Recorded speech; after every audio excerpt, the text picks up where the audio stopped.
ጤና ይስጥልኝ የአዲስ ጆርናል ዩቲዩብ ቻናል ተከታዮቻችን፣ ለዛሬ አንድ ጽሑፍ ይዘንላችሁ መጥተናል።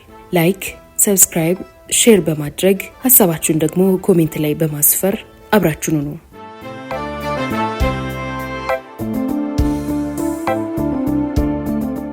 ታሪክ የማይረሳው የኮሞሮስ አደጋ፣ የአጋች ታጋቹ ትንቅንቅ።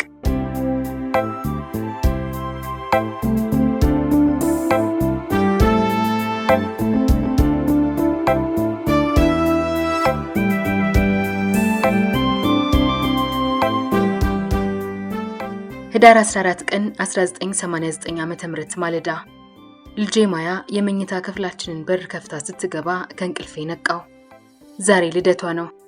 በዋዜማዋ ለልደቷ ከእንግሊዝ ለንደን ከተማ ከመስኪ ጋር የገዛንላት ስጦታ በመጠቅለያ ወረቀት ጠቅልዬ ቁም ሳጥኑ ውስጥ አስቀምጬላት ነበርና ቁም ሳጥኑን እንድትከፍተው ነገርኳት።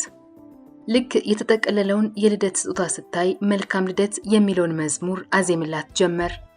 ስጦታዋን ወስዳ ሳትከፍተው ሮጣ መታ ተጠምጥማብኝ አመሰግናለሁ አለችኝ።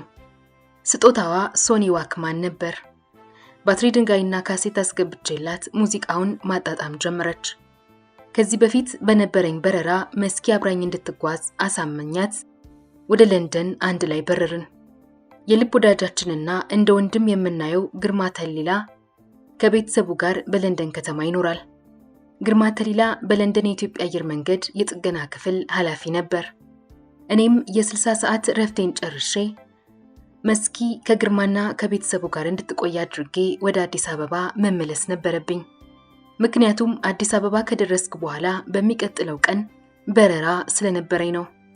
በኢቲ 961 ወደ ኮት ዲቯር ዋና ከተማ አቢጃን እንድንበር የተመደብንበት ቀን ህዳር 14 ቀን 1989 ዓ.ም ከለንደን በረራ መልስ ነው።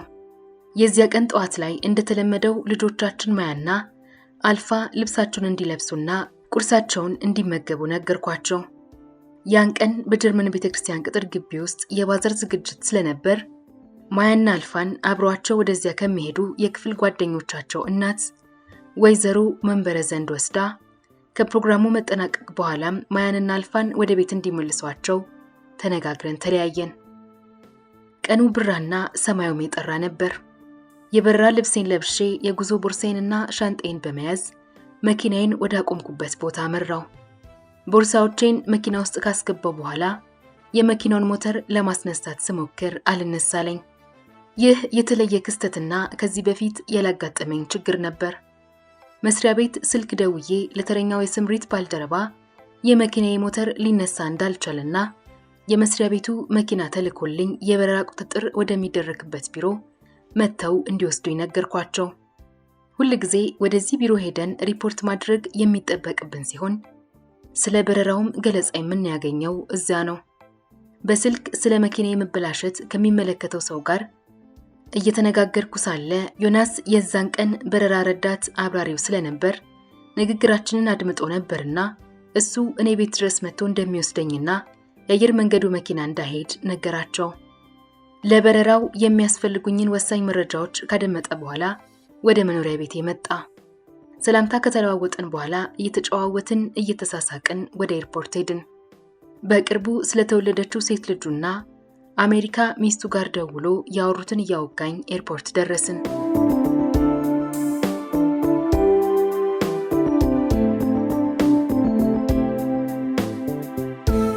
ዮናስ መኪናውን ለማቆም ሲሄድ እኔም የጉምሩክና የደህንነት ፍተሻ ለማከናወን ወደ ውስጥ ገባው። ከዮናስ ጋር በድጋሚ እዚህ ቦታ ተገናኘን። በዋናነት የአየር ሁኔታ መረጃዎችን መሰብሰብ ያለበት ረዳት አብራሪው ቢሆንም እኔ ግን ሁል ጊዜ ሄጄ በቀጥታ የሚነገረውን መረጃ የመስማት ልምድ ነበረኝ። ከዚያም ተያይዘን ወደምናበራው አውሮፕላን እየሄድን እግረ መንገዴንም ለዮናስ ዛሬ የማያ ልደት እንደሆነና በልደት ቀኗ ጥያት እየሄድኩ እንደሆነ አጫወትኩት። ወደ አቢጃን የምናበራው አውሮፕላን 2 ቁጥር መንገደኛ ማሳፈሪያ በር ላይ ቆሟል። አውሮፕላኑ ቦይንግ 767 ሲሆን ኢቲአይዜድ በሚል ስም የተመዘገበ ነው። ኢቲአይዜድ የተሰኘው ይህ የቦይንግ አውሮፕላን የመዝገብ ቁጥሩ 23916 ነበር። በወቅቱ ይህ የቦይንግ 767 አውሮፕላን ግዙፍና እጅግ ዘመናዊ የነበረ ሲሆን ለአብራሪዎችም የአብራሪነት ስራን እጅግ ያቀለለ ነበር። በአጠቃላይ 193 መንገደኞችን የመጫን አቅም ነበረው። ፕራትና ዊትኒ በተሰኙ የጂቲ 9ዲ ሞተሮች አማካኝነት ይዘወራል። ይህንን አውሮፕላን በጣም የሚወድበት ምክንያት አዲስና እጅግ በጣም ዘመናዊ በመሆኑ ነው። የኢትዮጵያ አየር መንገድ እነዚህን አውሮፕላኖች ከቦይንግ ኩባንያ በቅርቡ ነው ያስመጣቸው። የአብራሪው መቀመጫ ወንበር በሚያምር ዲዛይን የተሰራና በጣም ምቾት የነበረው ነው። በወቅቱ የአውሮፕላን ሶስተኛው የቦይንግ 767 ሞዴል በመሆን ነበር የአየር መንገዱን የተቀላቀለው። እኔን ጨምሮ ብዙ አብራሪዎች በሌሎች የ767 አውሮፕላኖች ውስጥ የነበሩትን የአብራሪዎች መቀመጫዎችን በተመለከተ እናማርር ነበር። ምክንያቱም የጀርባ መደገፊያው ምቹ ስላልሆነ ወገብን የሚያሳምም ነበር። በተለይ ደግሞ ረጃጅም ጉዞዎችን በምናደርግበት ወቅት ችግሩ ይከፋል። ይህ አውሮፕላን ግን ከዚህ ችግር ነፃ ሆኖ ነበር። በዚህም ሳቢያ ይኸው ቦይንግ 767 ሁሉም አብራሪ ሊያበረው የሚፈልገው አይነት አውሮፕላን ነበር። እኔም ከነርሱ መሃል አንዱ ነበርኩ። ወደ አውሮፕላን ገብተን ቦርሳችንን ካስቀመጥን በኋላ የጥገና ማህደር ደብተሩን ስናይ አውሮፕላኑ ምንም እንከን እንደሌለበት ተረዳን። በአውሮፕላኑ ውስጥ ወደሚገኘው የአብራሪዎች ክፍል ከገባን በኋላ የበረራ አስተናጋጇ ወይዘሪት ጽጌረዳ እስጢፋኖስ ወደኛ መጣ የምትፈልጉት ነገር ካለ ብላ ጠየቀችን። ሁለታችንም የታሸገ የጠርሙስ ውሃ እንደምንፈልግ ነግረናት ሳትቆይ ይዛልን መጣች። የቅድመ በረራ ዝግጅት በማድረግ ላይ ያለው በአውሮፕላኑ ውስጥ 2500 ኪሎ ግራም ትርፍ ነዳጅ እንዳለ ተረዳው። ይህም ለጉዞ ከሚያስፈልገን መጠን በላይ ነበር። ይህ እንዴት ሊሆን እንደቻለ ዮናስን ስጠይቀው ከዚህ በፊት ከነበረው ጉዞ የተረፈ ሊሆን እንደሚችል ገለጸልኝ። በአውሮፕላን ውስጥ ስለነበረው ነዳጅ ክምችት ለሚመለከተው ክፍል እንዲያሳውቅ አደረግኩ። እነሱም አውሮፕላኑ የክብደት ችግር እንደሌለውና ጉዛችንን ማድረግ እንደምንችል ገለጹልን። በረራችን ዘግይቶ ስለነበር ተሳፋሪዎች ወደ አውሮፕላኑ እንዲገቡ ተደረገ። የመነሻ ሰዓታችን ከቀኑ 4:45 ላይ ሲሆን በረራችን የዘገየችበት ምክንያት እንዲጣራ ዮናስን ጠየቅኩት።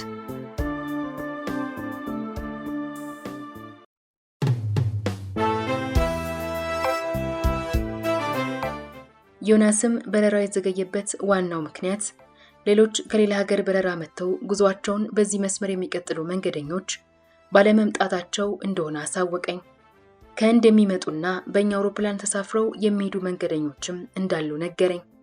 ከ15 ደቂቃ በኋላ ዋናዋ የበረራ አስተናጋጅ ወይዘሮ ፀሐይ ዘውዴ 163 መንገደኞች በአውሮፕላን ውስጥ እንደተሳፈሩ ስትነግረኝ በአጠቃላይ በአውሮፕላን ውስጥ የነበርነው ሰዎች ቁጥር 178 ሆነ። ከዚያም ውስጥ 7 የበረራ አስተናጋጆች፣ 2 አብራሪዎች፣ 1 የጥገና ቴክኒሻን እና 2 የደህንነት ፈታሾች አሉበት። 2ቱ የደህንነት ፈታሾች በምናርፍበትና በምንነሳበት ጣቢያዎች የመንገደኞችን የእጅ ሻንጣና ቦርሳዎች የሚፈትሹ ናቸው። ይኸውም የሆነበት ዋና ምክንያት በእነዚህ ጣቢያዎች ላይ ያሉት ፈታሾች ስራ በአየር መንገዱ የደህንነት ቢሮ አጥጋቢ ሆነው ባለመገኘቱ ነው። ሁሉም የአውሮፕላኑ በሮች ተዘጉና ዮናስ አውሮፕላኑ ወደ ኋላ እንዲገፋና ሞተሩ እንዲነሳ ጥያቄ አቀረበ። ሁሉንም ቅድመ ሁኔታ ሟልተን ወደ መንደርደሪያው ስፍራ ደረስን። ልክ ከቀኑ 5:08 ላይ መሬትን ለቀን ከፍታ መጨመር ጀመርን። የአውሮፕላኑ ዋና አብራሪ እኔ ስሆን ወደ ናይሮቢ የምንበረው በ39,000 ጫማ ከፍታ ላይ ነበር። ከቆይታ በኋላ መንገደኞች የመቀመጫ ወንበር ቆበቷቸውን እንዲያስሩ የሚያሳየውን ምልክት አጠፋ ነው። ይኸውም መንገደኞች በነፃነት መንቀሳቀስ እንዲችሉና እግራቸውን ማፍታታት እንዲችሉ ይረዳቸዋል። ከመሬት 39,000 ጫማ ከፍታ ላይ ስንደርስ ለመንገደኞች ስለ በረራው ማወቅ የሚገባቸውን መረጃ መስጠት ጀመርን። ድንገት ግን ከመንገደኞች ክፍል ውስጥ የጩኸት ድምፅ ሰማን። የአውሮፕላን አብራሪዎች ክፍል በር በኃይል ተከፍቶ ጠላፊዎች ነን የሚሉ 3 ሰዎች ወደ ውስጥ በመግባት ዮናስን በማስፈራራት እየመቱት ከመቀመጫው ተነስቶ ከበረራ ክፍሉ እንዲወጣ አዘዙት። እሱም ምን ማድረግ እንዳለበት ግራ ገብቶት ሲወጣ እኔ ጠላፊዎቹ ምን እንደሚፈልጉ ጠየቅኳቸው። ከዚያም ዮናስ ተገርሞ ያየኛል። ምን ማድረግ እንዳለበት አላወቀም። እኔም ምን እንደሚፈልጉና ዮናስን መደብደባቸውን እንዲያቆሙ ጠየቅኳቸው። ከመካከላቸው አንዱ ዝም በል፣ ጸባይህን ካላሳመርክ አንተንም ቀጥቅጠን እንገልሃለን አለኝ። እኔም ምርጫ ስለሌለኝ በምልክት ዮናስን ዝም ብለን የታዘዝነውን እንድናደርግ ምልክት ሰጠሁት። ካሳለፍኩት ልምድ በመነሳት ይህ ክስተት የአውሮፕላን ጠለፋ እንደሆነ አውቄያለሁ። ፈጣሪ ሆይ እንደገና ጠለፋ ውስጥ ልገባ ሊሆን አይችልም፣ ለሶስተኛ ጊዜ ጠለፋ እያልኩ ከራሴ ጋር እሟገት ጀመር። በመቀጠልም አዲስ አበባ ለሚገኘው የመቆጣጠሪያ ጣቢያ ኢቲ 961 ተጠልፏል የሚል መልእክት አስተላለፍኩ። እኔ በነበርኩበት የአየር ክልል ይበር የነበረ ሌላ የኢትዮጵያ አየር መንገድ አውሮፕላን መልእክቴን እንደሰማና ለሚመለከተው አካል እንደሚያሳውቅ ነገረኝ።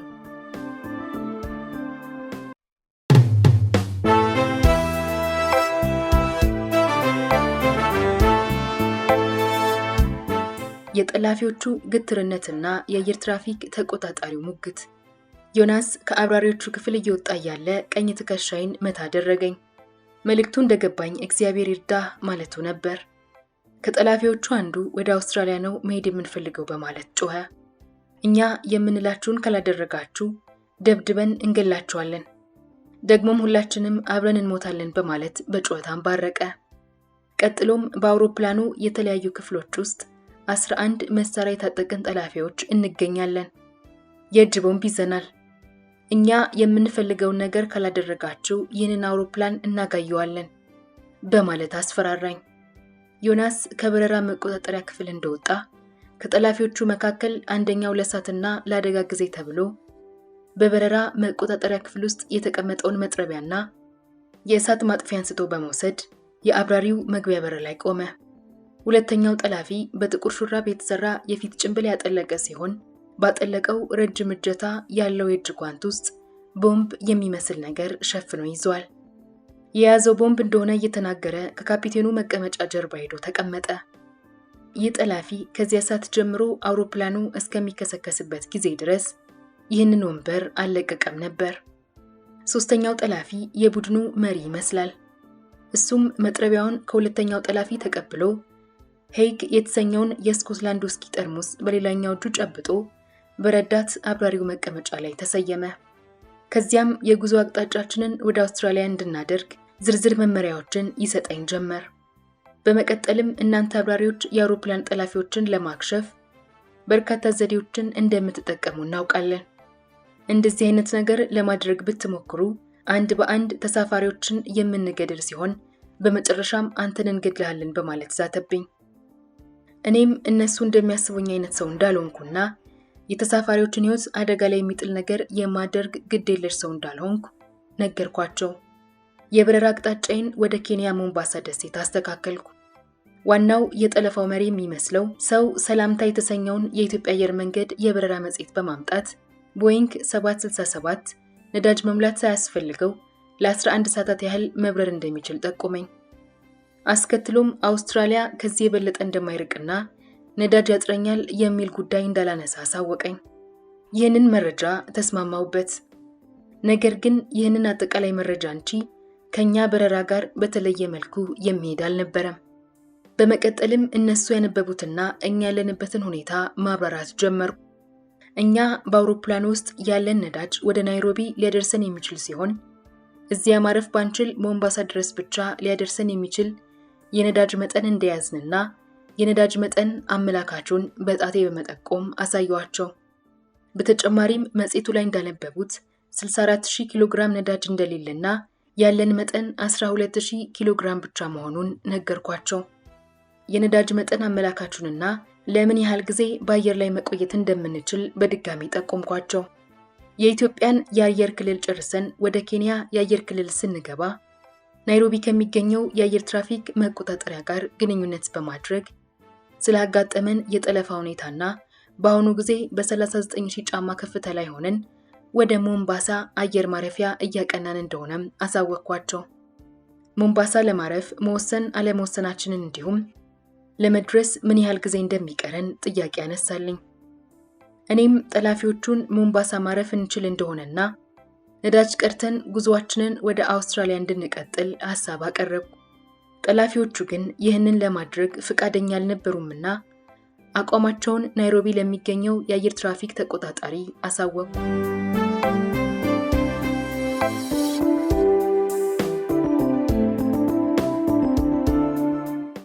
የአየር ትራፊክ ተቆጣጣሪው ጠላፊዎቹን ስላለ ሁኔታ እንዲያስገነዝባቸው ጠየቁትና አውሮፕላኑን ከጠለፉት ሰዎች ጋር ለመነጋገር ተስማማ። ከነሱ ጋር መነጋገር እንደሚችል በመንገር የድምጽ ማሰሚያ ስፒከሮቹን በመክፈት እሱ የሚናገረውን እንዲሰሙ አደረኩኝ። የአየር ትራፊክ ተቆጣጣሪው ንግግሩን ቀጠለ። አድምጡኝ ጎበዝ። ይህ ናይሮቢ የሚገኘው የመቆጣጠሪያ ጣቢያ ነው። ከሞምባሳ ወደ አውስትራሊያ ለመብረር ከ8 ሰዓታት በላይ የሚፈጅ ሲሆን እናንተ አሁን ያላችሁ የነዳጅ መጠን ሊያበራችሁ የሚችለው ግን ለ2 ሰዓታት ብቻ ነው። በመሆኑም የኬንያ መንግስት ባለስልጣናት እንድታርፉ የፈቀደ ሲሆን ነዳጅ እንድትሞሉና መዳረሻችሁ ወደ ሆነው አውስትራሊያ እንድትሄዱ ፈቃድ ሰጥቷቸዋል። ይህንን ማድረግ ካልቻላችሁ ግን ነዳጅ ሊያጥራችሁና ልትከሰከሱ ትችላላችሁ በማለት ሐሳቡን ሰነዘረ። አያይዞም እባካችሁ ፍላጎታችሁ ምን እንደሆነ ንገሩኝ በማለት ጥያቄ ያቀረበላቸው።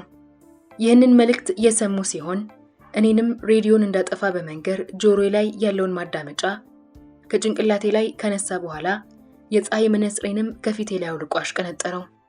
የጆሮ ማዳመጫዬን ከመውለቃቸው በፊት ለናይሮቢው የአየር ትራፊክ ተቆጣጣሪ ፈቃደኛ እንዳልሆኑና በአሁኑ ጊዜ በ39,000 ጫማ ከፍታ ወደ ሞምባሳ ደሴት እያቀናን እንደሆነ አሳወቅኩኝ። ከጠላፊዎቹ ጋር የነበረኝ ግብግብ ከተወሰነ ጊዜ በኋላ ጠላፊዎቹ ወደ አውስትራሊያ ስልክ እንድደውል ትዕዛዝ ሰጡኝ። አውሮፕላን ውስጥ ስልክ መደወያ አለመኖሩንና ደግሞም ምንም አይነት የስልክ ቁጥር እንደሌለኝ ነገርኳቸው። የጠላፊዎቹ መሪ እኔን የሚማታ በመምሰል መሞት የምትፈልግ ከሆነ ልንገድልህ እንችላለን በማለት አስፈራራኝ። የኢትዮጵያ አየር መንገድ የበረራ ጊዜ ሰሌዳን እንድሰጠው ጠየቀኝ። ከአውሮፕላኑ የጎን ኪስ ውስጥ ያገኘሁትን ለጠላፊው ሰጠሁት። ከአውስትራሊያ የሚገኝ የኢትዮጵያ አየር መንገድ የሽያጭ ወኪል ስልክ ቁጥሩን ነገረኝ። በመቀጠልም የኢትዮጵያ አየር መንገድ ሬዲዮ መገናኛ ጠርቼ ስልክ ቁጥር ሰጥቼ በሰጠኋቸው ስልክ ቁጥር ወደ አውስትራሊያ እንዲደውሉና ወደዚያ እያቀናን እንደሆነ እንዲነግሯቸው አሳሰብ። የሬዲዮ ኦፕሬተሩ በምን ያህል ጊዜ እንደምደርስ ጠየቀኝ። እኔም ነዳጃችን ለ2 ሰዓታት ብቻ በአየር ላይ እንደሚያቆየን በመግለጽ ሬዲዮኑን ዘጋሁት። የጠላፊዎቹ መሪ በድንገት የጆሮ ማዳመጫውን ከጭንቅላቱ ላይ ጎትቶ አነሳ። ከዚህ በኋላ ምንም አይነት የሬዲዮ ግንኙነት ማድረግ አይፈቀድልህም በማለት ማዳመጫውን ወደ መሬት ለሁለተኛ ጊዜ ወረወረው። በዚህ ጊዜ ከሞምባሳ ደሴት በላይ ሆነን በረራችንን ቀጠልን። ከፊት ለፊታችን ወዳለችው የታንዛኒያ ደሴት ወደ ሆነች ዛንዚባር እያቀናን ነበር። የሞምባሳን ደሴት እንዳለፍን ጠላፊዎቹን ሐሳባችሁ ምንድነው ብዬ ጠየቅኳቸው። ይህንን ያደረኩት አንድ የተወሰነ ቦታ ላይ አርፈን ነዳጅ ካልነዳን በስተቀር ወደ አውስትራሊያ ለመድረስ ፈጽሞ ስለማንችል ነበር። የነዳጅ መጠን አመልካቹን ለጠላፊዎቹ ሳሳያቸው ያለን የነዳጅ መጠን በጣም እያሽቆለቆለ ነበር። ወደ አውስትራሊያ እንደማንደርስ እንደገባቸው በውስጤ ተረዳው። ሆኖም ግን ሐሳባቸውን መቀየር አልፈለጉም። እስኪ ተመልከቱ፣ በዚህ አውሮፕላን ላይ የምታያቸው ግለሰቦች ንጹሃን ኃላፊነትና ተልዕኮ ያላቸው የቤተሰብ አስተዳዳሪዎች ናቸው። ሁሉም ወዳጆቻቸውን ለማግኘት ጓጉተዋል። እኔ ራሴ በእኔ ላይ ሙሉ በሙሉ ጥገኛ የሆኑ 2 ህፃናት ልጆች አሉኝ። ለምንድን ነው እኛን ለመግደል የምትፈልጉት? ይህ ሁሉ ውድመት እንዲከሰት ለምን ትፈልጋላችሁ? እናንተ ወደ አውስትራሊያ መድረስ የማትችሉ ከሆነና ሁለተኛው አማራጩ ሞት ከሆነስ ለምን ራሳችሁን አትገድሉም? ብዬ በምሬትና በንዴት ተናገርኩ። የጠላፊዎቹ መሪም የእናንተንና የመንገደኞቹ ቤተሰቦች የእናንተ የጡረታ ጥቅማ ጥቅሞች ያገኛሉ። እኛ ግን ዓለም ሁሉ ያደረግነውን እንዲያውቅ እንፈልጋለን። በዚህም ታሪክ እንሰራለን በማለት ተሳለቀብኝ።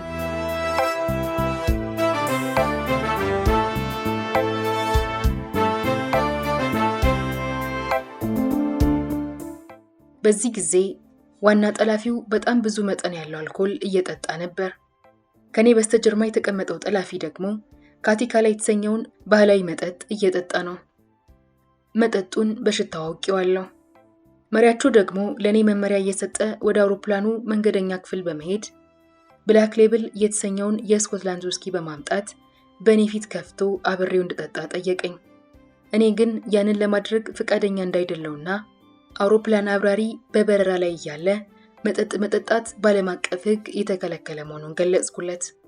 ወደ ዛንዚባር ወይንም ታንዛኒያ ደሴት ስንደርስ ጠላፊዎቹን ነዳጅ ለመሙላት ልናርፍበት የምንችለው የመጨረሻ አየር ማረፊያ እዚህ ነው። አውስትራሊያ መድረስ ከፈለጋችሁ የግድ እዚህ ማረፍ አለብን በማለት አስረዳዋቸው። ዋናው ጠላፊ አብዛኛውን ጊዜ ተቀምጦ ያሳልፈው በረዳት አብራሪው መቀመጫ ላይ ነው። በድንገት ወደ አውሮፕላኑ ዋና ክፍል ሲሄድ ከኔ ከበስተጀርባ ተቀምጦ የነበረው ከሌላኛው ጠላፊ ጋር ለመወያየት ወሰንኩኝ። ከኔ በስተጀርባ የተቀመጠውን ጠላፊ እኔን እንዲሰማኝና መሬት ላይ አርፈን ነዳጅ ከሞላን በኋላ ወደ ፈለጉበት ቦታ እንደምወስዳቸው እንዲያምነኝ ተማጸንኩ። ይህ ካልሆነ ግን ሁላችንም አየር ላይ እንደምናልቅ ነገርኩት። መልሱ ግን አስገራሚ ነበር። እኛ እዚህ የተገኘነው ለጋራ ዓላማና ግብ ነው በማለት መለሰልኝ። የጠላፊዎቹ መሪ ከሄደበት ሲመለስ ከሁለተኛው ጠላፊ ጋር የሆነ ነገር ስናገር አስተዋለ። ሁለቱ ጠላፊዎች በሹክሹክታ የሆነ ነገር ተነጋገሩ። በፈረንሳይኛ ቋንቋ ያወሩ ይመስለኛል። ነገር ግን በደንብ ልሰማቸው አልቻልኩም። እየበረርን የነበረው የምስራቅ አፍሪካን የባህር ዳርቻ ተከትለን ሲሆን ጠላፊው አውስትራሊያ ለመሄድ በውቅያኖስ ላይ መብረር እንዳለብኝና ወደ ግራ እንድዞር መመሪያ ሰጠኝ። የኔ ሐሳብ በምስራቅ አፍሪካ የባህር ዳርቻ ላይ በመብረር ድንገት ሐሳባቸውን ከለወጡ የነዳጅ መምሪያ ስፍራ ለማግኘት ያመቻል የሚል ነበር። ጠላፊው በድጋሚ ወደ አውስትራሊያ ስልክ እንድደውል መመሪያ አስተላለፈ። የጆሮ ማዳመጫውን አጥልቄ የሬዲዮ ግንኙነት ማድረግ ጀመርኩ። እግረ መንገዴን ይህንን እድል በመጠቀም ወደ ዳሬ ሰላም ታንዛኒያ የአየር ትራፊክ መቆጣጠሪያ የሬዲዮ ግንኙነት በማድረግ አውሮፕላኑ የሚገኝበትን ስፍራና ከፍታ እንዲሁም እያመራሁ የሚገኝበትን አቅጣጫ አሳወቅኳቸው። ይህንንም ያደረግኩት በውቅያኖስ ውስጥ የምናርፍ ከሆነ ያለንበትን አቅጣጫ በመገመት በፍለጋ እንዲያገኙን ለማድረግ ነው። የዳሬ ሰላምን አየር ትራፊክ ተቆጣጣሪ መልእክቱን በሚገባ እንደተረዳ አረጋገጠልኝ። አውሮፕላኑን በደቡብ ምስራቅ በኩል ወደ ውቅያኖስ አቅጣጫ እያዞርኩ ያለው በቅርብ ርቀት ውስጥ የአውሮፕላን ማረፊያ እንዳለ ምልክት ማየት ቻልኩ። የኢትዮጵያ አየር መንገድ በዚህ የአየር በረራ መስመር ስለማይጠቀም ስፍራው የት እንደሆነ ለማወቅ አልቻልኩም። እኔ በምጠቀምበት በኩል የበረራ አቅጣጫውን የሚያሳይ ካርታ አይቀመጥም። ሁልጊዜ የሚቀመጠው ከረዳት አብራሪው መቀመጫ ጎን ባለ ኪስ ውስጥ ነው። ከበረራ ቦርሳዬ ውስጥ አነስተኛ የዓለም ካርታ ያለበትን ትንሽ መጽሐፍ ሚኒ አትላስ አወጣው። ብዙ ጊዜ ይህንን የአትላስ ካርታ የምጠቀመው በበረራ ላይ የሚያጋጥሙንን አስደናቂ ቦታዎች ለተሳፋሪዎች ለማሳወቅ እንዲያግዘኝ በሚል ነው። የአትላስ ካርታውን በመጠቀም ከፊት ለፊታችን የሚጠብቀን ደሴት ኮሞሮስ መሆኑን ተረዳው። ስለዚህ ደሴት ምንም አይነት የቀደመ እውቀት አልነበረኝም። የጠላፊዎቹ መሪ በድንገት ወደ እኔ መጥቶ ሲጋራ ማጨስ ትችላለህ አለኝ። እኔም ሲጋራ እንደማላጨስ ነገርኩት። ከዚያም በስጨት በማለት እንግዲያውስ ሲጋራ መለኮሻ ስጠኝ ብሎ ጠየቀኝ። ሲጋራ የማላጨስ ከሆነ መለኮሻው ምን ይሰራልኛል ብዬ መለስኩለት። በመቀጠል ባይሆን ተሳፋሪዎቹን መጠየቅ ትችላለህ ብዬ መለስኩለት። እንዳልኩትም ወደ ተሳፋሪዎቹ ሲሄድ አጋጣሚውን ተጠቅሜ ሌላኛውን ጠላፊ በትክክል ያለውን ሁኔታ ለማስረዳት እድል አገኘው።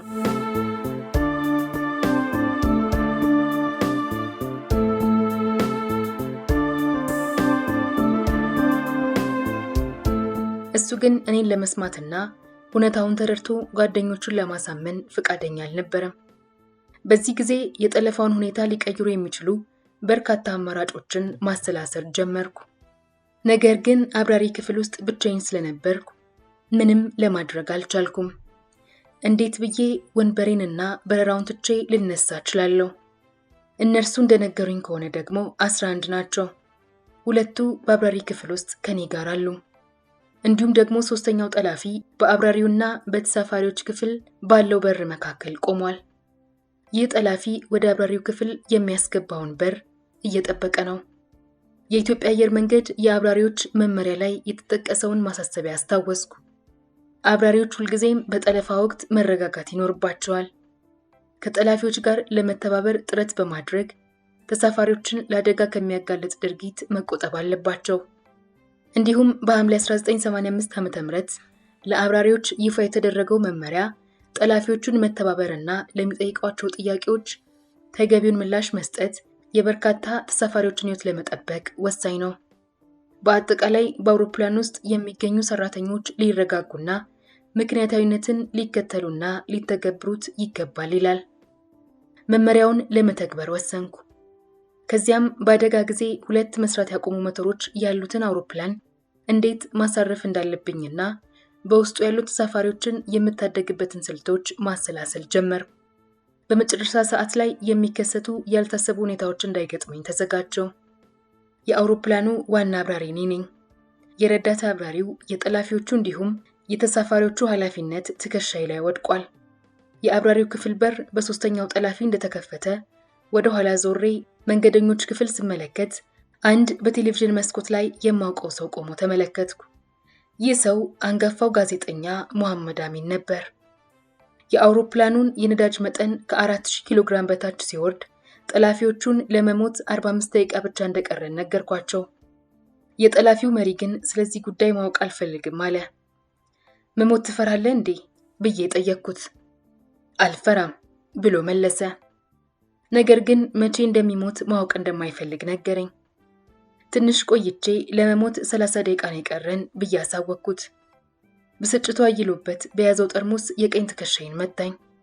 በእውነትም ምቱ በጣም አሳምሞኝ ነበር። ነገር ግን ተጨማሪ ምት እንዳያጋጥመኝ በማሰብ ህመሙን ዋጥ አድርጌ ዝም አልኩ። አሁን መጸለይ ጀመርኩ። ፈጣሪ እግዚአብሔር ሆይ እንዲህ ባለ ሁኔታ ውስጥ ባልሆነ መርጥ ነበር። አሁን ግን እነዚህ ንጹህ ሰዎች መታደግ የምንችልበትን ጥበብና ድፍረቱን እባክህ ስጠኝ ብዬ ስጨርስ የጠላፊዎቹ መሪ በድንገት አንተ ምንድን የምትለው በማለት ጠየቀኝ።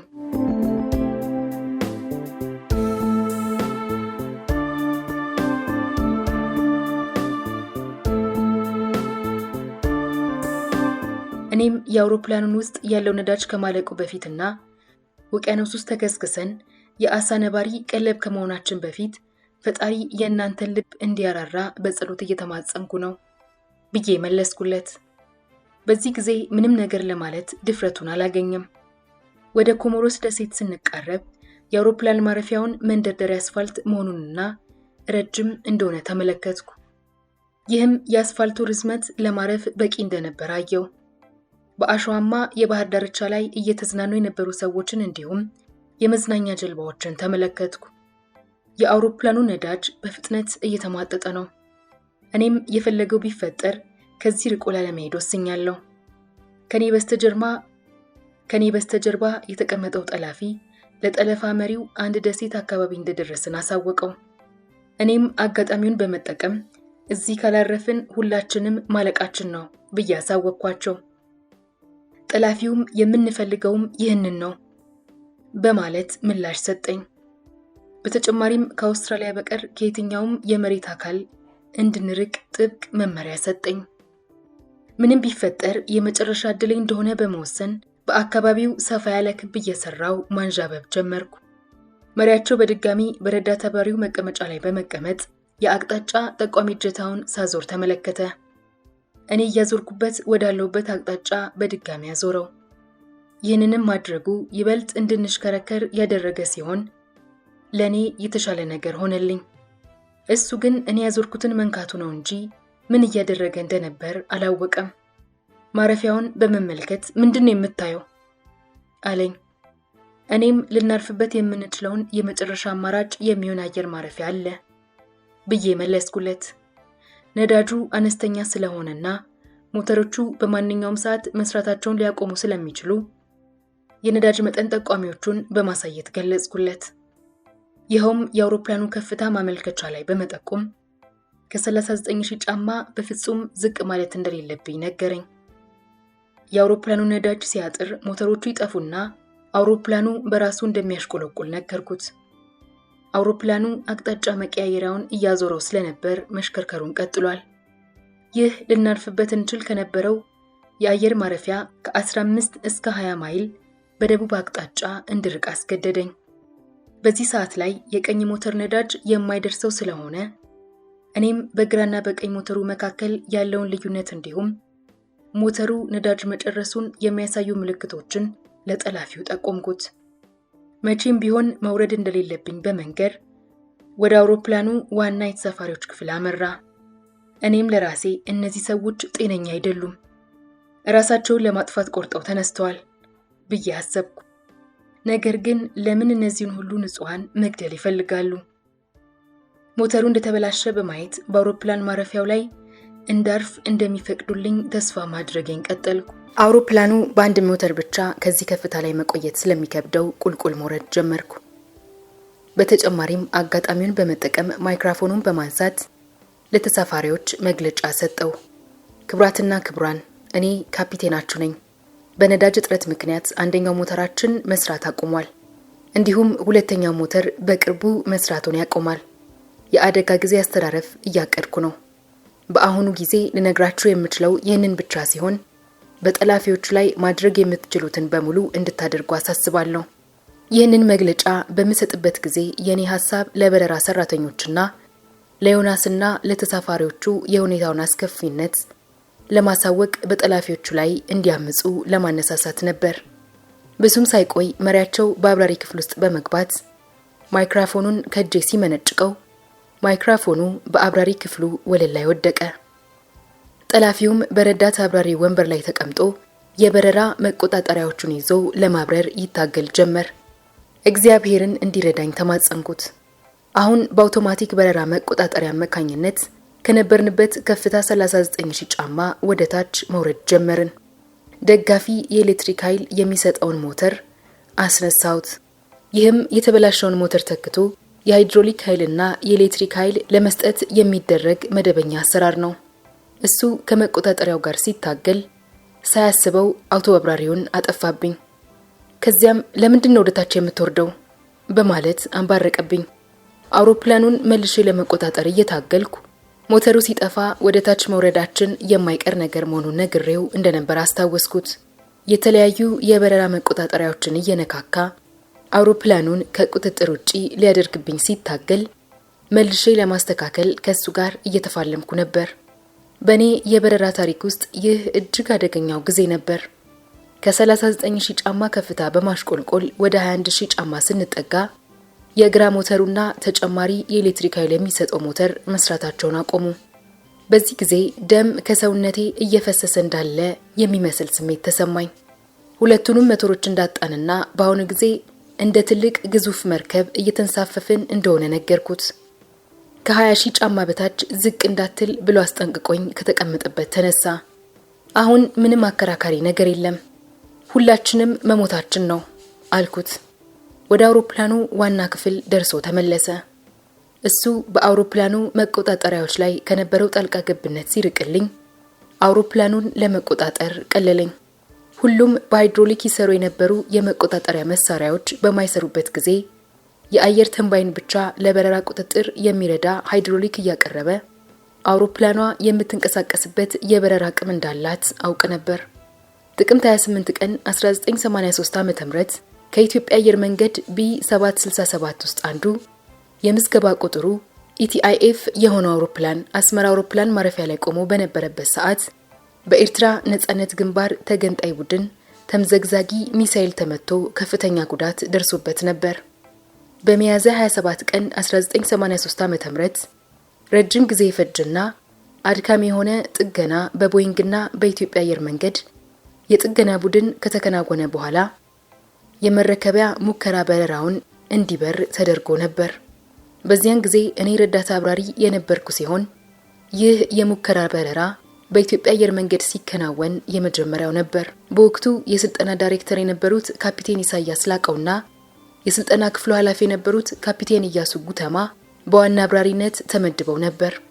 እኔም ከነሱ ጋር አብሬ የረዳት አብራሪነቱን ስራ እንድሰራ ተመድቤ በቦይንግ የበረራ ሙከራ መመሪያ መሰረት አውሮፕላኑን በጥልቀት የመረመርን ሲሆን እያንዳንዱ በአውሮፕላኑ መከናወን ያለበትን ነገሮች ሁሉ በጥንቃቄ ፈተሽን።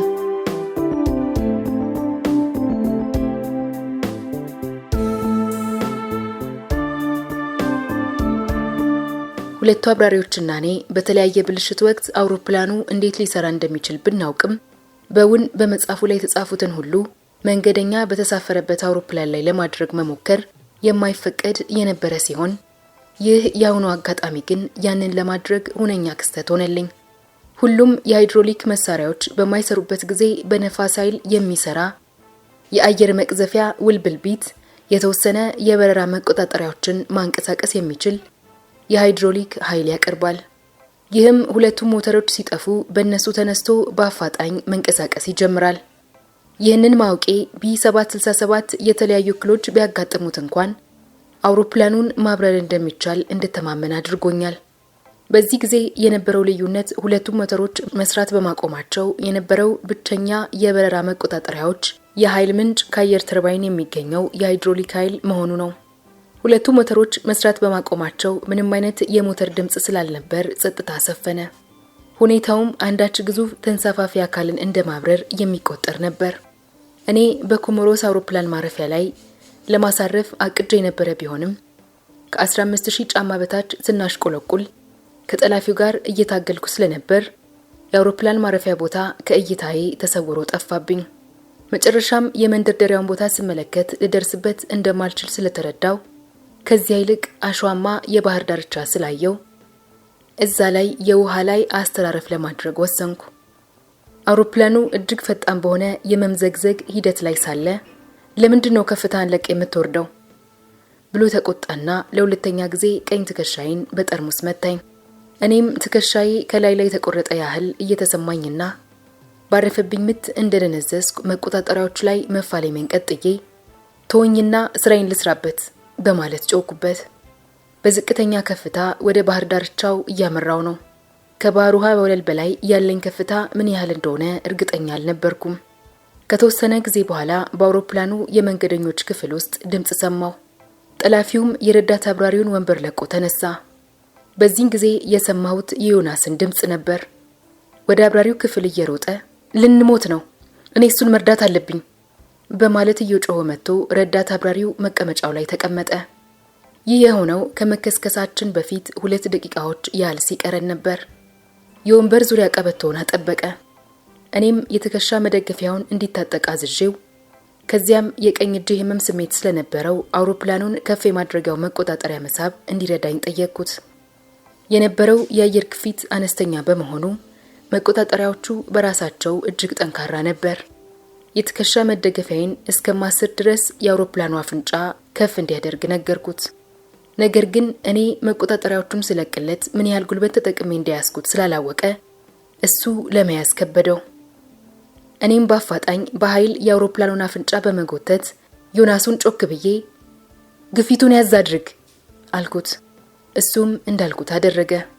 ከዚያም ግን የት ነን ብሎ ጠየቀኝ። እኔም በኮሞሮስ ደሴት ላይ ነን አልኩት። ወደ ባህር ዳርቻው እየሄድን እንደሆነ ሲነግረኝ እኔም አውሮፕላኗን ወደ ባህር ዳርቻው ማስጠጋት እንዳለብንና በነፍስ አዳኞችም ልንገኝ እንደምንችል ነገርኩት። ጥቂት እንደቆየን ወደ ግራ መታጠፍ ጀመርን። ይህም በውሃ ላይ ለማረፍ ጥቅም ላይ በሚውለው ስልት መሰረት ለባህር ዳርቻውና ለማዕበሎቹ ትይዩ ሆነን ለማረፍ ነበር።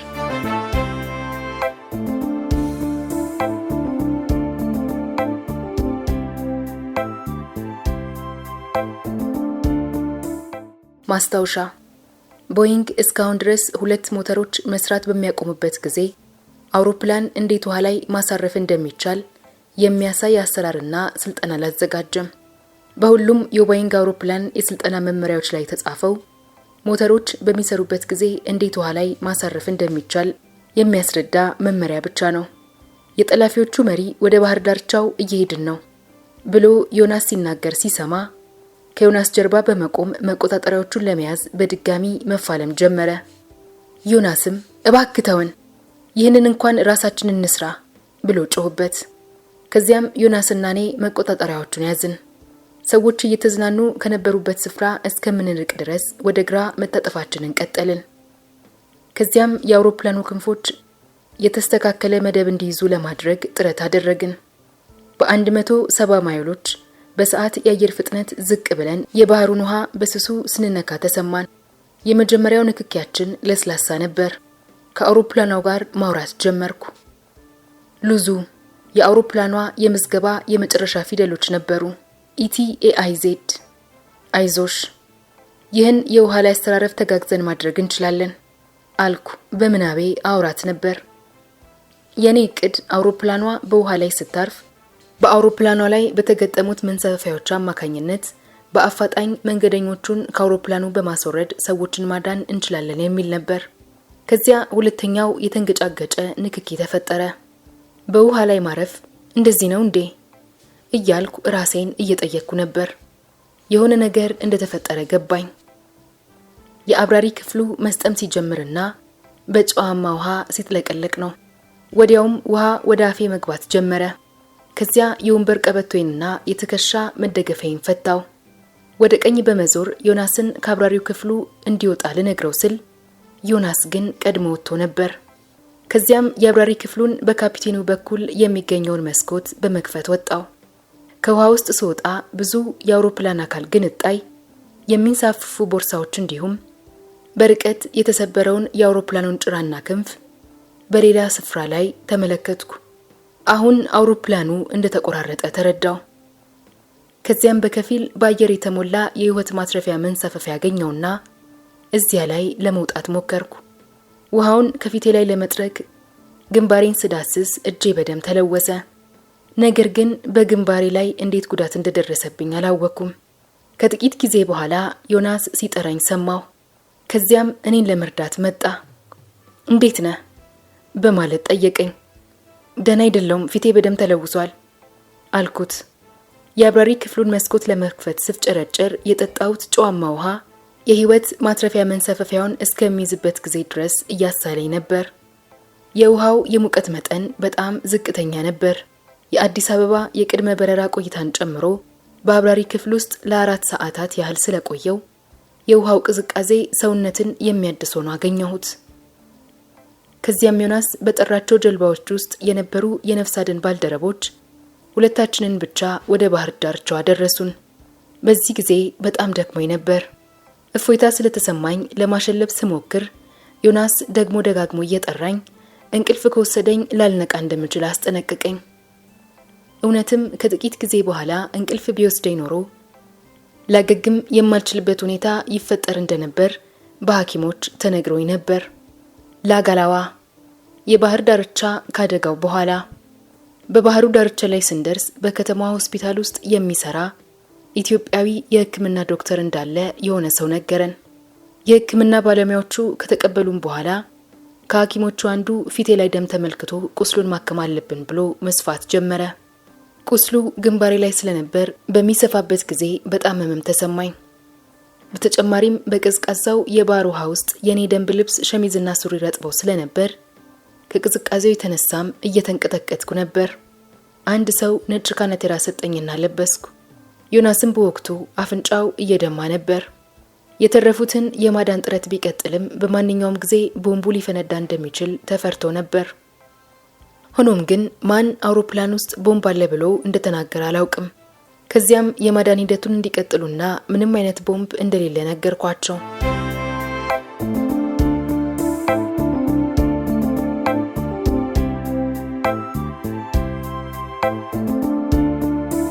በዚህ መሃል የበርካታ ሰዎች ህይወት ሳያልፍ አልቀረም። በአውሮፕላን ውስጥ ምንም አይነት ቦምብ የለም ብዬ ለመደምደም የቻልኩበት ምክንያት ጠላፊው በእጁ የጨበጠው ቦምብ ቢሆን ኖሮ ያን ያህል ሰዓት ይዞት መቆየት አይችልም ነበር። ደግሞም በአደጋው ጊዜ ሊፈነዳ ይችል ነበር።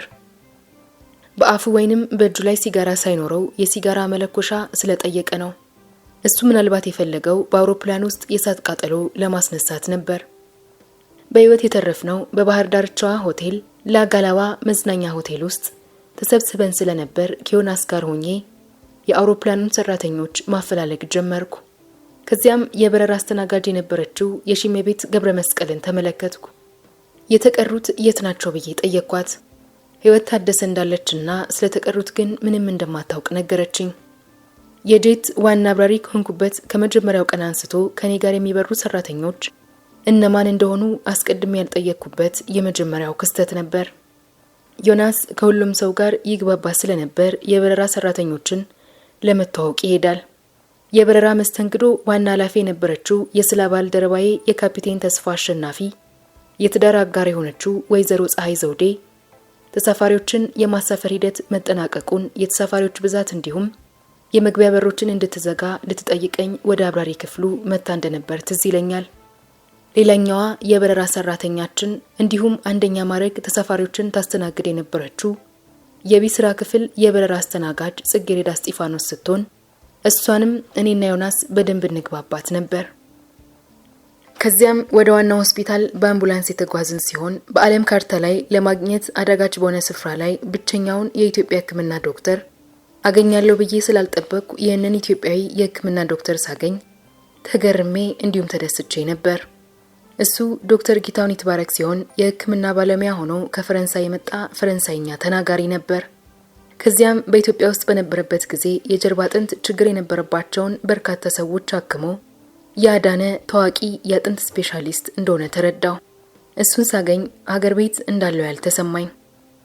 ስንገናኝ በግንባሬ ላይ ያለውን ፕላስተር በመላጥ ስፌቱን ተመለከተ። ይህንንም ሲያደርግ ብዙ ደም ፈሰሰ። ከዚያም ራሱ መልሶ ቁስሉን አሸገ። በመልካምነት ሌሎች ዶክተሮችን አስተባብሮ ለአውሮፕላን አደጋ ተጎጂዎች ማረፊያ ስፍራን አፈላለገ።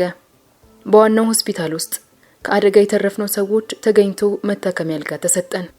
ስለተቀሩት ሰራተኞች ዶክተር ጌታሁንን ስጠይቀው ህይወትን ወደ እኔ ክፍል ይዟት መጣ። እኔም በአቅራቢያዬ እንድትቆይ ጠየቅኩ። በሳምባዬ ውስጥ የተከማቸው የባህር ውሃ ውስጥ ባለው ጨው ምክንያት ያጋጠመኝን የመተንፈስ ችግር እየታገልኩ ስለተፈጠረው ክስተት አወራሁት። በርካታ ጉዳዮችንም እያነሳን ለመወያየት ቻልን።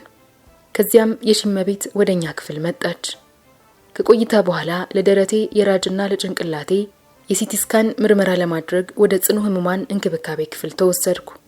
ራጁን የመረመረው ፈረንሳዊ ዶክተር በሳምባዎቼ ላይ ስጋት ስላደረበት በግሉኮዝ ውስጥ በአፋጣኝ በርካታ መድኃኒቶችን ሰጠኝ።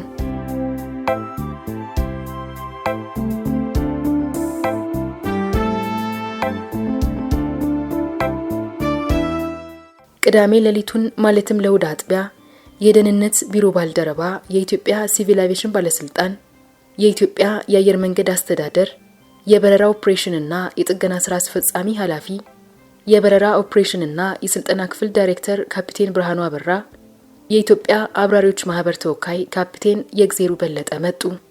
ከነሱም ጋር የሕክምና አገልግሎቶች ዳይሬክተር ዶክተር አይናለም ገብረ ማርያም፣ ዶክተር ሽብሩ አስፋውን እንዲሁም በኢትዮጵያ አየር መንገድ በተማሪነት ከተቀላቀልኩበት ጊዜ ጀምሮ የማውቃትን ዋና ነርስ ሲስተር ቤይሩት አብርሃምንና ሲስተር አበባ ጸጋይን ያካተተ የሕክምና ቡድን እኛ ዘንድ ደረሰ። ከኢትዮጵያ ሲቪል አቪዬሽን የአውሮፕላን አደጋ መርማሪ ቡድን መካከል የረጅም ጊዜ ጓደኛ የሆነው መስፍን ፍቅሩ ይገኝ ነበር። ከሱ ጋር በዩኒቨርሲቲ የመጀመሪያ ትውውቃችን በኢትዮጵያ አየር መንገድም ቀጥሏል። እሱ ከኔ በፊት የአቪዬሽን የጥገና ቴክኒሻኖች ትምህርት ቤትን ተቀላቅሏል። ለሰርጌ ሚዜዎች ከነበሩት ጓደኞቼ መካከልም አንዱ እርሱ ነበር። በዚያ ጊዜ የራሴን ሰዎች ሳገኝ ከፍ ያለ ደስታ ነበር የተሰማኝ። በዚህ ቀን አውሮፕላኑ ለምን እንደተሰባበረ ተረዳው። ናይሮቢ ከነበረው የአሜሪካ ኤምባሲ ጽሕፈት ቤት የመጣ ቡድን አውሮፕላኑ ወደ ተከሰከሰበት ስፍራ መጥቶ ነበር። ይህም የሆነው በህንድ ቦምቤ ከተማ ውስጥ የአሜሪካ ኤምባሲ ቆንጽላ ጀነራል የሆነው ሚስተር ፍራንክ ሃድልና ባለቤቱ ቻኒያ ኮምቤ መጥተው ወደ ናይሮቢ በሚጓዘው በዚህ በረራ ላይ ተሳፍረው ስለነበረ ነው። ቡድኑም ወደ እኔ በመምጣት ጥልቀት በሌለው በዚህ የባህር ክፍል ከአውሮፕላኑ በግራ በኩል የሚገኘው ሞተር ከባህር ውስጥ ቁጥቋጦ ጋር እንደተጋጨ ገለጹልኝ። ይህም የሆነው ለአብራሪዎቹ ሙሉ ለሙሉ የሚታይ ስላልነበረ ነው። የውሃው መጠን ከምሽት ይልቅ በቀን እንደሚጨምር ነገሩኝ። ወደ ውሃው ውስጥ ጠልቀው በመግባትም በስፍራው ላይ ቁጥቋጦዎችን ተመልክተው የተጎዳውን ሞተር ምስል አሳዩኝ። በተጨማሪም ፖሊሶች ከጠላፊዎቹ አንዱ ነው ተብሎ የተጠረጠረ አንድ የኬንያ ተሳፋሪ አምጥተው አሳዩኝ። እሱንም ተመልክቼ እንዳረጋግጥላቸው ጠየቁኝ። እኔም ተመልክቼው ከጠላፊዎቹ ውስጥ አንዱ እንዳልሆነ አረጋገጥኩላቸው። ደስታ ሲሰማውና ፊቱ ሲበራ ተመለከትኩ። ከዚህ በኋላ እሱ ላይ ምን እንደተፈጠረ አላውቅም። አንድ በጊዜው ያስከፋኝ ነገር ቢኖር የበረራ ኦፕሬሽን ጥገና ስራ አስፈጻሚ በዚህ አስከፊ ጊዜ ከኔ ጋር ሊነጋገር አለመምጣቱ ነበር። በእርግጥ የእሱን ማግኘት በእኔ ሁኔታ ላይ ለውጥ ባያመጣም የአየር መንገዱ ስራ አስፈጻሚ እንደመሆኑ ይህንን ማድረግ ነበረበት ብዬ አምናለሁ። ከዚያ በኋላ እሱ የት እንዳለ ለማወቅ በፍጹም ፍላጎት አላደረብኝም። ከዚህ በመቀጠል የበረራ ቴክኒሻኑ ሺበሺ መልካ መጥቶ በጽኑ ህሙማን እንክብካቤ ክፍል ውስጥ ከኔ አጠገብ በሚገኝ አልጋ ላይ ተኛ። እየተጫወትን ሳለ ሁለቱም እግሮቹ መንቀሳቀስ እንደማይችሉ ሲነግረኝ እጅግ በጣም አዘንኩ። ከዚያ በመቀጠል ህይወት ታደሰ በጽኑ እንክብካቤ ክፍል ውስጥ እኛን ለመጎብኘት መጣች። ስለተቀሩት የበረራ ሰራተኞች መረጃ እንዳላት ጠይቂያት አንዳቸውም በህይወት እንዳልተረፉ ስትነግረን አብረን አለቀስን። እንደማን እንደነበሩ ጠይቂያት ስትነግረኝ በጊዜው ሁለቱ ትዝ ባይሉኝም ኋላ ግን አስታወስኳቸው።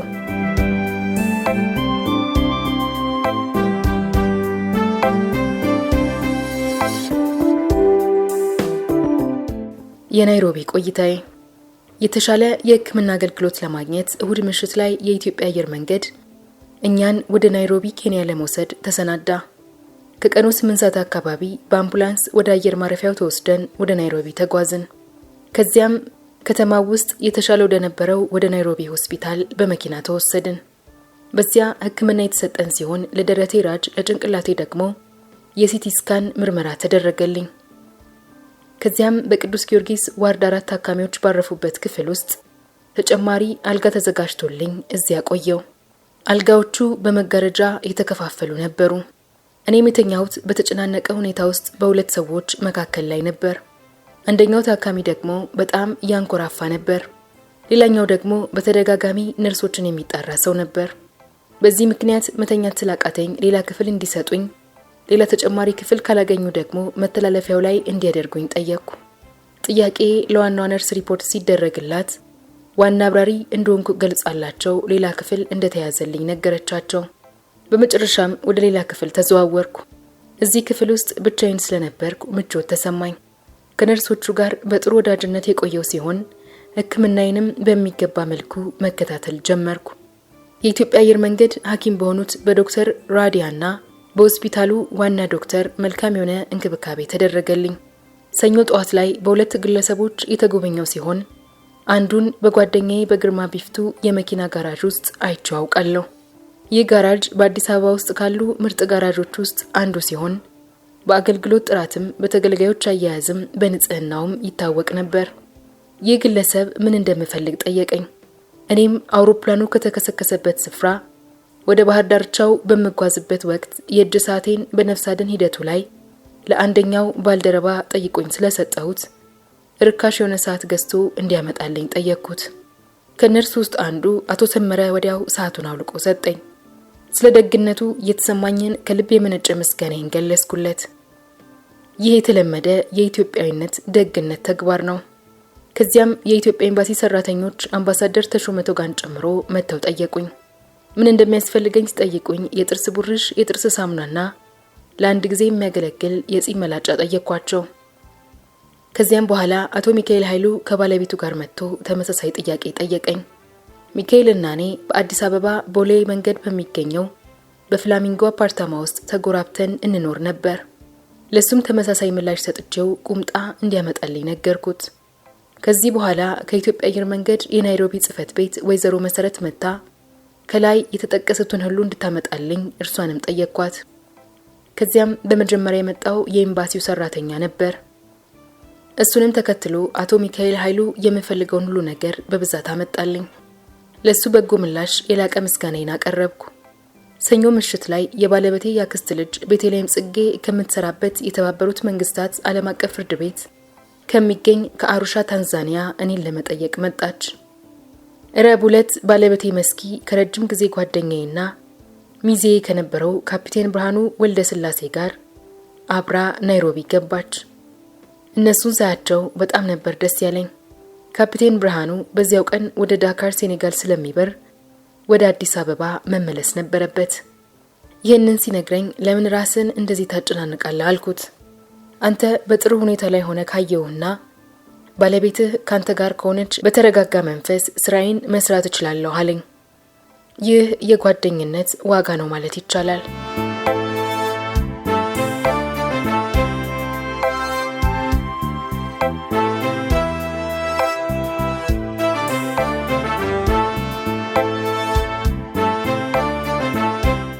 እሱ ተጫዋች እንዲሁም ሩሩ ሰው ነው። ሆስፒታል ለቆ ወደ አየር ማረፊያው ከመሄዱ በፊት ባለቤቴን በኋላ ሁለታችሁ ብቻችሁን ስትሆኑ ተንከባካቢው ልብስ አልሰጡትም፣ ቀሚስ ነው ያለበሱት ብሎ ነገራት። የለበስኩት የሆስፒታል ልብስ እንደሆነ ያውቃል። ይህንን ያለው በሁኔታው ላይ ለመቀለድ ነበር። በናይሮቢ ቆይታዬ እዚህ የሚኖሩ በርካታ ኢትዮጵያውያን የጠየቁኝ ሲሆን የኢትዮጵያ ኤምባሲ ሰራተኞችም ሆስፒታል ውስጥ ከገባው ቀን አንስቶ በየቀኑ ሳይሰለቹ ጎብኝተውኛል። የተለያዩ የሃይማኖት መምህራን እየመጡ ጸሎት ያደርጉልን ነበር። ከማልረሳቸው ውስጥ አንዱ ዶክተር ቤተመንግስቱ ነበሩ። ምክንያቱም ስማቸው ለየት ያለ በመሆኑ ነው። እዚሁ ሆስፒታል ውስጥ ለሕክምና እንዲገቡ የተደረጉት ከአደጋው ህይወታቸው የተረፈ ሌሎች ግለሰቦችም ወደ እኔ ክፍል በመምጣት ህይወታቸውን ስላዳንኩላቸው ያመሰግኑኝ ነበር።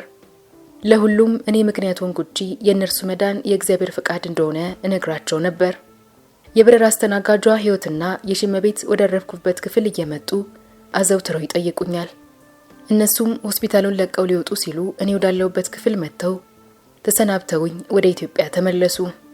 ህይወት ለደረሱባት ቀላል ጉዳቶች ሕክምና የተደረገላት ሲሆን የሽመቤት እንዲሁ ለመጠነኛ ጉዳቶቿና ለድንጋጤዋ ሕክምና ወስዳ ወደ ሀገራቸው እንዲመለሱ ሐኪሞች ወሰኑ። በሆስፒታል ውስጥ በነበርኩበት ጊዜ በቢቢሲ ጋዜጠኛ፣ በኒውስዊክ፣ በሲቢኤስ እንዲሁም በኬንያ ታይምስ ጋዜጣ አማካኝነት ቃለ መጠይቅ ተደርጎልኛል። ከዚያም የኬንያው ታይምስ ጋዜጣ ካፒቴኑ በታንዛኒያ ውስጥ ለማረፍ ጠይቆ የማረፍ ፍቃድ ተከልክሏል በሚል ርዕስ ዜና ሰራ። ይህ ግን ፍጹም የተሳሳተ ነበር። ይህንን የተዛነፈ መረጃ በተመለከተ ውይይት ለማድረግ በኬንያ የኢትዮጵያ አየር መንገድ ጽሕፈት ቤት ስራ አስኪያጅ የሆኑት ወይዘሮ ቆንጂት ወልደ ሩፋኤልን በስልክ ማነጋገር ነበረብኝ። ከዚያም እሳቸው 3 የኬንያ ጋዜጠኛ ዘጋቢዎች ጋር ደውለው ሁሉንም ወደ እኔ ሆስፒታል ክፍል እንዲመጡ አደረጉ። የሐሰት ዜና ስለዘገቡ በጉዳዩ ላይ ቅሬታ አቀረብኩላቸው። እኔም በታንዛኒያ ውስጥ ለማረግ ፍቃድ ለመጠየቄን አረጋግጬላቸው ዘገባው እንዲስተካከል ጠየቅናቸው። ህዳር 20 ቀን ከሆስፒታል ወጥቼ ወደ ሳፋሪ ሆቴል ተወሰድኩ። በናይሮቢ ውስጥ የሚኖሩ በርካታ ጓደኞቼ በየቀኑ ይጠይቁኛል። ከነዚህ ውስጥ አንዱ አቶ አለበል ደርብ እንዲሁም ባለቤቱ ወይዘሮ ሮማን አሰፋ ነበሩ። እነርሱ መቼም ቢሆን የሚበላና የሚጠጣ ሳይዙ ባዶ እጃቸውን አይመጡም ነበር። ሁልጊዜም ትኩስ ምግብ፣ ፍራፍሬና ጭማቂ ይዘው ይመጡ ነበር። የወንድሜ ጓደኛ የነበሩትም አቶ ስዩም እንዲሁም ምግብና መጠጥ ያመጡልኝ ነበር። በተለይም የደነቀኝ ሚስተር ዴምባ ዲያራ ኢኮኖሚክ ኮሚሽን ፎር አፍሪካ ውስጥ የሚሰራ የወይዘሮ መሪ ኮከብ አያሌው ባለቤት የበረራ አስተናጋጅ የነበረች ለስራ ወደ ናይሮቢ ሲመጣ አንድ ትልቅ ሳህን ክትፎ ይዞልኝ የመጣው አይረሳኝም። በዛው ከተማ ይኖር የነበረው ካፒቴን ስለሺ ሞልቶታልም ቤቱ እየወሰደ ይጋብዘን ነበር። ወንድሜ ፈቃደ ስላሴ አባተ አርብ ዕለት እንዲሁም እህቴ መቅደስ አባተ ቅዳሜ ከአዲስ አበባ ወደ ናይሮቢ መጡ። ይህ በጣም አስደሳች የቤተሰብ ስብስብ ነበር።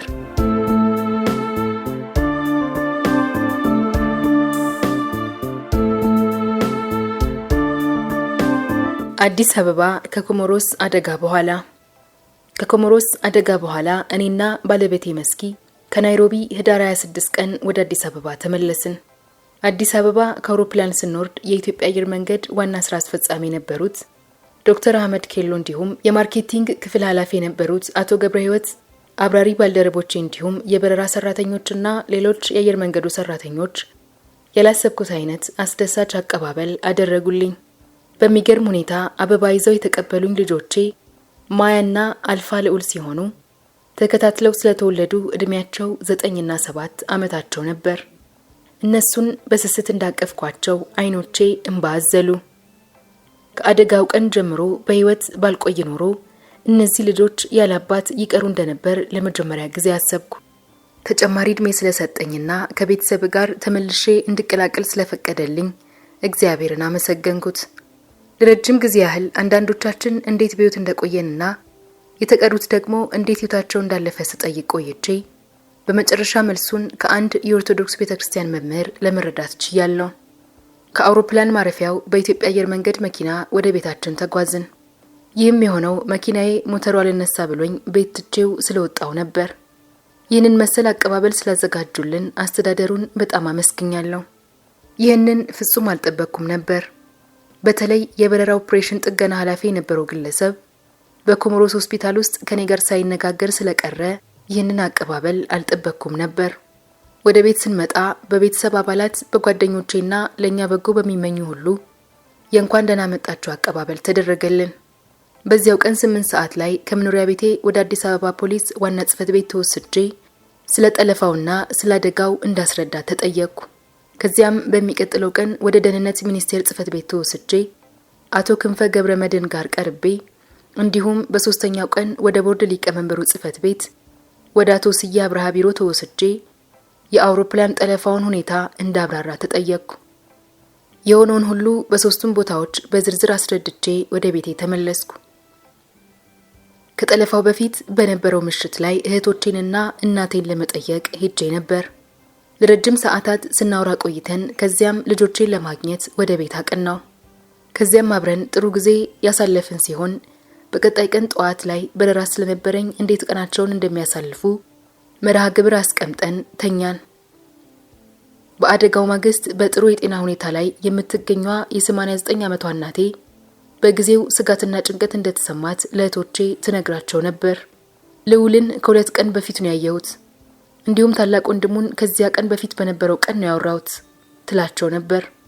የተቀረው ቤተሰብ ስለ አደጋው ያወቀ ቢሆንም ሁኔታው ግን መቆጣጠር ስለሚከብዳት ለእርሷ ላለመንገር ወስነው በቤት ውስጥ ሁሉም የዜና ማሰረጫን በማጥፋት እርሷ እንዳትሰማ አደረጉ። ስለዚህ በቀጣይ ቀን አዲስ አበባ ደርሼ ከሚኒስቴሩ ጽሕፈት ቤት ወጥተን ቤቴ ካደረሱኝ በኋላ እናቴን ለማየት ሄድኩ። እሷም እኔን በማየቷ ደስ ተሰኝታ ራሴ ላይ ባርኔጣ አድርጌ ስለነበር ለምን ባርኔጣውን እንዳረኩት ጠየቀችኝ። እኔም ራሴን ብርድ ሲነካኝ ስለሚያመኝ ነው ብዬ መለስኩላት። ኮፍያውን ያደረኩበት ዋና ምክንያት ግን በአደጋው ጊዜ በደረሰብኝ ጉዳት በግንባሬ ላይ የነበረውን ጠባሳ ለመሸፈን ነበር።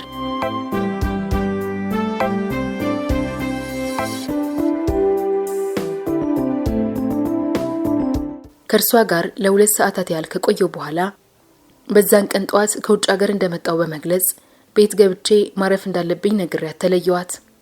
እናቴ ስለ አደጋው አልሰማችም ነበር። ከዚህ ክስተት 3 ዓመታት በኋላ እናቴ ከዚህ ዓለም በሞት ተለየች።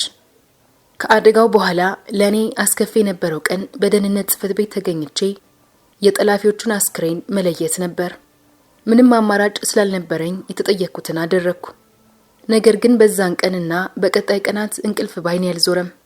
ጠላፊዎቹ በሚገባ የተለዩ ሲሆን የመጀመሪያው ዋና ጠላፊ ማቲያስ ሰለሞን ሲባል ከኔ ጀርባ የነበረውና ወንበሩን ያለቀቀው ሁለተኛው ጠላፊ ደግሞ አለማየሁ በቀለ ይባል ነበር።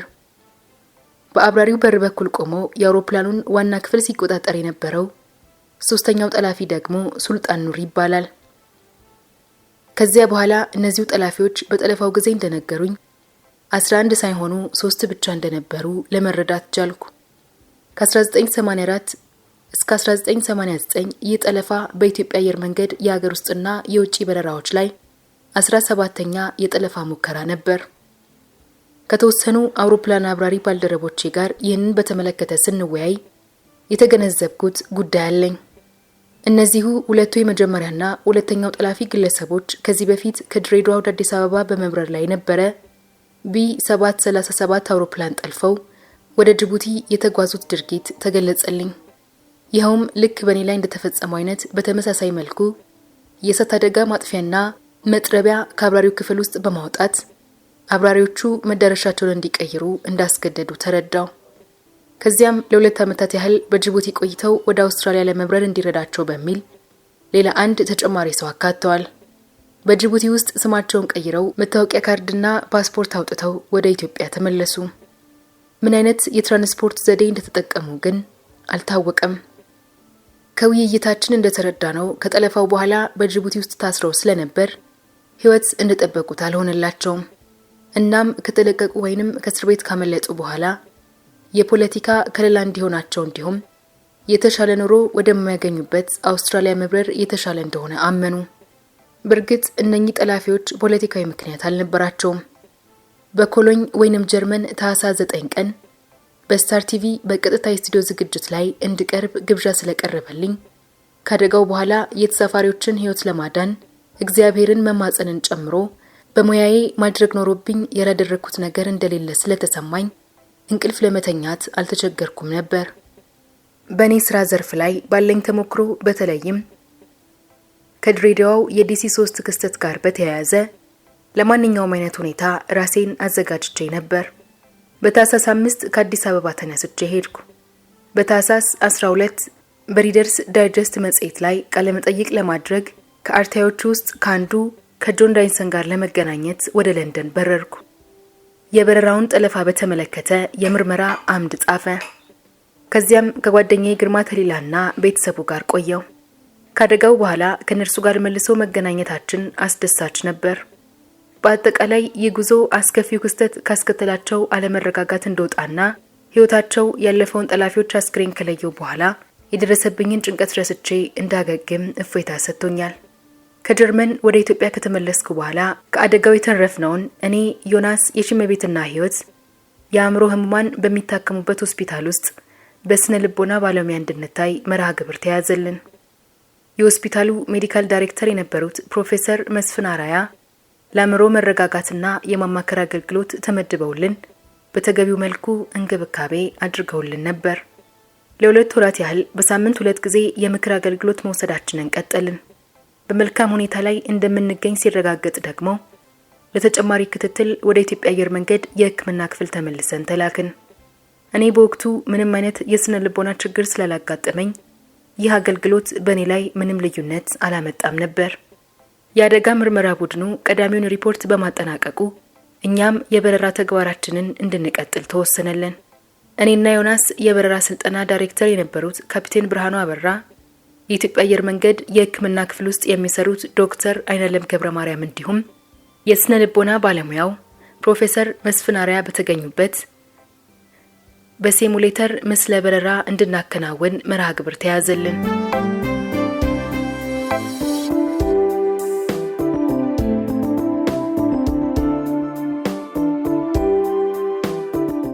ይህንን መደበኛና የተለመደ ስልጠና ካከናወንን በኋላ በጠለፋው ጊዜ ያደረግነውን በምስል በረራ ላይ እንድናሳይ ተጠየቅን። በዚህ ጊዜ ግን ጠላፊዎች አልነበሩም። እኛም ሁለቱንም ሞተሮች አገልግሎት መስጠት አቁመው ያለምንም ጣልቃ ገብነት አውሮፕላኑን አብረን በተገቢ ሁኔታ አሳረፍን። በመደበኛ መልኩ ተሳፋሪዎችን ማስወጣት መቻላችንን አስመስክረን ችግር ሳይገጥመን ክፍለ ጊዜውን አጠናቀቅን። እነርሱም ለበረራ ብቁ እንደሆነን ስላመኑ ለ6 ወራት ያህል ያቆምነውን የበረራ ተግባር እንድንቀጥል ፍቃድ ተሰጠን። ይህ ለኔ አስደሳች ነበር። ለዚህን ያህል ረጅም ጊዜ እኔን ከበረራ ለማክለል በቂ ምክንያት እንደሌለ እያሰብኩ ስለነበር ወደ በረራ እመለስ ወይስ አልመለስ ይሆን የሚል ፍርሃት አድሮብኝ አያውቅም ነበር። ከአደጋው 6 ወራት በኋላ ለመጀመሪያ ጊዜ ወደ ፓይለት ክፍል ውስጥ ገባው። ይህም የሆነው ግንቦት 15 ቀን 1989 ዓመተ ምህረት በተደረገው በረራዬ ከታዛቢ አስተማሪ ጋር ነበር። ብዙም ሳይቆይ የመጀመሪያውን ብቸኛ በረራዬን አከናወንኩ። ልክ ከ15 ዓመታት በፊት ከበረራ ማሰልጠኛ አካዳሚ እንደወጣው ብቻዬን ሳበር ያጣጣምኩትን አይነት ስሜት ዳግመኛ ተሰማኝ። ፈጽሞ መከሰት ባልነበረበት በዚያ አሳዛኝ አደጋ ላይ ሕይወታቸውን ያጡ ባልደረቦቼና ተሳፋሪዎችን ሳስብ ይህንን እድል የሰጠኝን እግዚአብሔርን አመሰገንኩት። በተለያዩ ጊዜያት የበረራ ማህበረሰቡን ከሁኔታው መማር እንድችል በጠለፋው ጊዜ ስለተፈጠረው ሁኔታ መግለጫ እንድሰጥ ተጠይቄ ነበር። በካይሮ ግብጽ እንዲሁም በጄኔቫ ስዊዘርላንድ ውስጥ ዓለም አቀፍ የአየር መጓጓዣ ማህበር አያታ የበረራ ደህንነት ስብሰባዎች ላይ እንድታደምም ጭምር ተጋብዤ ነበር። በእነዚያ ስብሰባዎች ላይ ካነሳዋቸው ዋና ጉዳዮች ውስጥ አንደኛ ቢቻል ሁሉም መንግስታት ካልሆነም የዓለም አቀፍ በረራ ትራንስፖርት ማህበር አያታ አባል ሀገራት የአየር ውንብድና ተግባራትን በመቃወም በፖለቲካና ኢኮኖሚ ምክንያት ጥገኝነት ለሚጠይቁ ፍቃድ እንዲከለክሉ ማድረግ፣ ጥፋተኞችን ወደ ሀገራቸው መልሰው በመላክ ለፍርድ እንዲቀርቡ ማድረግና ውሳኔውን በዜና ማሰራጫዎች በዓለም አቀፍ ደረጃ እንዲሰራጩ ግፊት ማድረግ። ሁለተኛ አጥፍቶ ጠፊ ጥፋቶች ሊበራከቱ ስለሚችሉ ያንን ለመከላከል የደህንነት ጥንቃቄ ተግባራት ለሁሉም አፍሪካ ውስጥ ባሉ አውሮፕላን ማረፊያዎች እንዲተገበሩና የጥበቃና የመንገደኞች ፍተሻም ሊጠናከር እንደሚገባ አምነን ነበር። በሽብር ተግባር የሚጠረጠሩ ተሳፋሪዎችን ለምን ጉዞውን እንደሚያከናውኑ መጠየቅን ጨምሮ ከትኬት መሸጫ ቢሮዎች አንስቶ በረራ ላይ እስከ መሳፈር ድረስ ያሉ ሂደቶች ላይ ቃለ መጠይቅ ማድረግ ሊያካትት እንደሚያስፈልግ ገልጫለሁ። የአውሮፕላን አምራቾች በአውሮፕላን ውስጥ መጥረቢያ የሚቀመጥበት ስፍራ ለሁሉም ግለሰቦች ተደራሽና ተጋላጭ እንዳይሆን እንዲቀይሩት ሊነግሯቸውም ይገባል። ይህንንም በቀላሉ ለማውጣት በሚያስችል ቦታ ወይንም ሽፋን ሊያደርጉት ይገባል። 3ኛ የአብራሪዎች ክፍል በር ጥይት መከላከል የሚችልና ስለታማ መሳሪያዎችን የሚቋቋሙ ተደርገው ጥራታቸው ተሻሽሎ ሊሰራ እንደሚገባ አስረድቻለሁ። አየር መንገዶች የአየር ውንብድናን እንዴት ማስተናገድ እንደሚገባቸው የሚያሳዩ ፖሊሲዎችና አሰራሮች በዚህ መልኩ ማሻሻል ይችላሉ። የበረራ ማህበረሰቡ በአሜሪካ የመስከረም 1 የአሸባሪዎች ጥቃት እስከተፈጸመበት ጊዜ ድረስ ይህንን ምክር በአንክሮ አልተመለከተውም ነበር። በእርግጥ ፖሊሲዎቹ የተለወጡና ምክሮቹም ተግባራዊ የሆኑ ሲሆን ነገር ግን መልእክቱን ማግኘታቸውን ወይንም አለማግኘታቸውን እርግጠኛ አይደለሁም። እነዚህ ምክር ሀሳቦች ከተፈጠሩ ክስተቶች የወሰድናቸው ከባድ ትምህርቶች ናቸው። ከኢቲ 961 አደጋ ጋር በተያያዘ የኢትዮጵያ መንግስት በኢትዮጵያ አየር መንገድ በረራዎች ላይ ጠለፋ እንዳይካሄድ ጸረ ጠላፊዎች እንዲመደቡ ወሰነ። ከዚህ በኋላ ህይወቴ ወደ መደበኛ ሁኔታ ተመለሰ። በሙያዬ በጣም ደስተኛ ነበርኩ። ከዚያም በተጓዳኝ እኔ ህይወቴ ቢያልፍ ኖሮ ቤተሰቦቼ ላይ ምን ሊፈጠር እንደሚችል አስብ ነበር። ከዕለታት አንድ ቀን ከጓደኛዬ ከካፒቴን ብርሃኑ ጋር ቡና ስንጠጣ ይህንን ተመሳሳይ ጥያቄ ጠይቄዋለሁ። የእሱ ምላሽ በጣም አስገርሞኝ ነበር። እሱ እንዳለኝ አንተ በህይወት ያለኸው ያልተጠናቀቀ የምታከናውነው ስራ ስላለ ነው። እግዚአብሔር መቼና እንዴት ነገሮችን እንደሚያከናውን ያውቃል የሚል ነበር። የተለያዩ ሰዎች እኔን በተለያየ መንገድ የማየት ተሰጥኦ አላቸው። ይህም ሊቀበሉት የሚገባ አንድ እውነታ ነው። ከቤተሰቤ ጋር የምኖረው በተከራየነው ቦሌ መንገድ በሚገኘው በፍላሚንጎ አፓርታማ ውስጥ ነበር። ከዚያም የራሳችንን ቤት መስራት እንዳለብን እያሰብን እያለ በኢትዮጵያ አየር መንገድ የሰራተኞች ማህበር ቤት የመገንባት ሐሳብ ስለተጀመረ እኔም በዚያ ማህበር ተመዝግቤ ጊዜ ቢፈጅም የራሳችን ቤት ባለቤት ለመሆን በቅተናል። ይኸውም ፋኖኤል ሰፈር በሚባል የሚታወቀው ከመገናኛ ወደ አያት መኖሪያ መንደር ሲኬድ የሚገኝ የትራንስፖርትና መገናኛ ሚኒስቴር የሰራተኞች የመኖሪያ ሰፈር ነው። አቶ ፋኖኤል የቤት ስራ ማህበሩ ሊቀመንበር በመሆን አባላት የራሳችን ቤት እንዲኖረን ትልቅ አስተዋጽኦ ያደረገ ሰው ነው። ወደ አዲሱ ቤታችን ስንገባ ለኔና ለቤተሰቤ እግዚአብሔር ስላደረገልን ነገር ሁሉ ለማመስገን ቃላት ያጥረኛል። የኮሞሮስ አደጋ የአጋጅ ታጋቹ ትንቅንቅ ተፈጽሟል።